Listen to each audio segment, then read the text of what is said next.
Hey guys, we are here at Historic Deerfield in Deerfield, Massachusetts, and we're gonna go take a tour, so stay tuned.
Okay, so what did I learn from my Deerfield trip?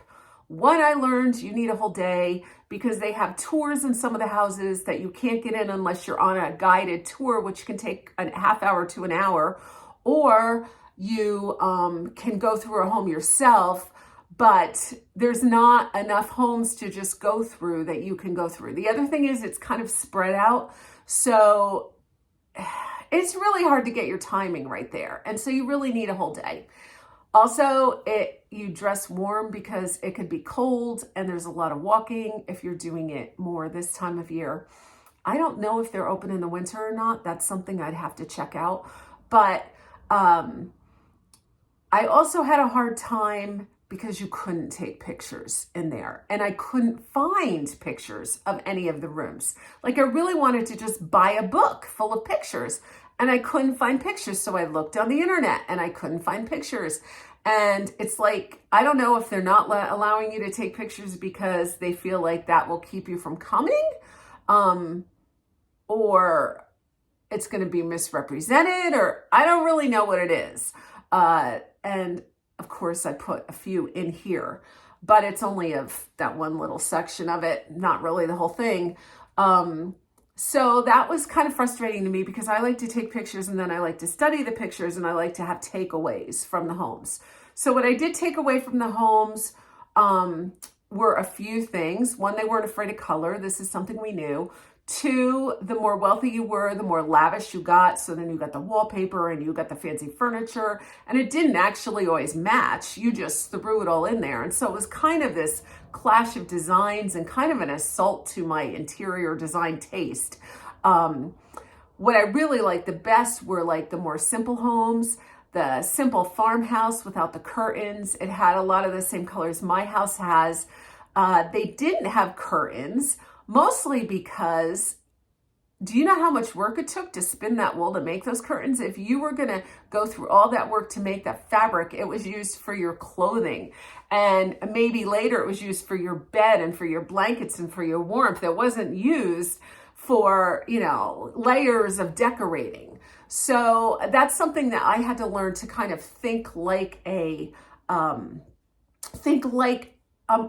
person in early America, a person that didn't have a lot of money, a person who didn't have all these stores to go to.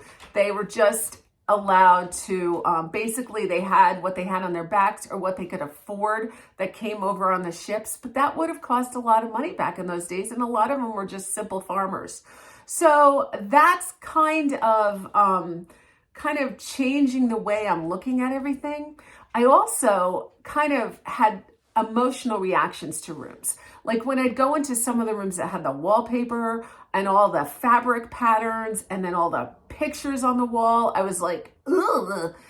But when I went into the rooms that were just wood, just plain wood, all up and down, and had a simple bed in there with a simple blue and white coverlet, and just like a nightstand with nothing on it and just that bed, I was just like, oh, I love this. So it kind of informed my sensibilities about what I like. And as you guys have noticed, it's the more simple style. There's something that's so calming about that to me. So that was something. I also feel like it's more authentic, when you have less in it because they had less in it. But there were the rich families that also had a lot of furniture and a lot of items. And then there were the poorer families that had less in their homes. And I enjoyed those sparse homes. I really enjoyed the home of the pastor. There was, on the end, there was this home of the pastor, and I loved the front room. It had a lot of wood in it. There was wood, warm wood in the hallways, paneled wood. That was really beautiful. There was this kitchen that was all red.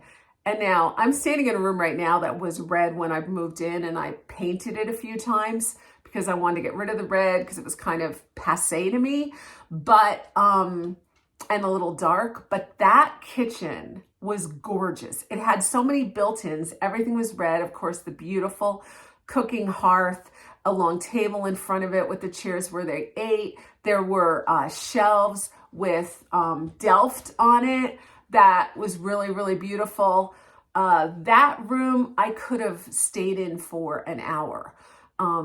What I didn't like was all the beds with all the fabric on it. That was all crazy. And the different kind of floor cloths and the different everythings, the different patterns, that I didn't like. So it informed my more simple choices that I'm making. And it's starting to help me feel like I can basically design this house more in that way. Now, I know a lot of you don't live in a 1780s house. And so I'm lucky that way because I can pretty much clear the room out. No, I can pretty much clear the room out and enjoy it. In fact, I remember when we moved in, I loved the empty rooms. I loved the corners that were empty. And then I came in and I filled it all up with my stuff. And little by little, I've been taking stuff back out again. So another thing that I was thinking of when I was looking at it, and even Plymouth Plantation, were that they decorated so much with just their food. And so this holiday season, I'm going to decorate with more food. I sold a lot of my store-bought decorations in the sale, and I'm going to be food decorating. I've even gotten some really great paintings of still life of foods. And so yesterday I was ordering those things, finding skaters and food and winter scenes and some really beautiful portraits that to me say Christmas. And I'm really excited to decorate for Christmas now. So anyway, that's what I learned at Deerfield. I hope you enjoyed this. I hope you got something out of it. Again, for me, it was the simple things, and I'm going to try to carry that into my Christmas season. I hope that you guys have a really great week, and I'll see you soon. Bye.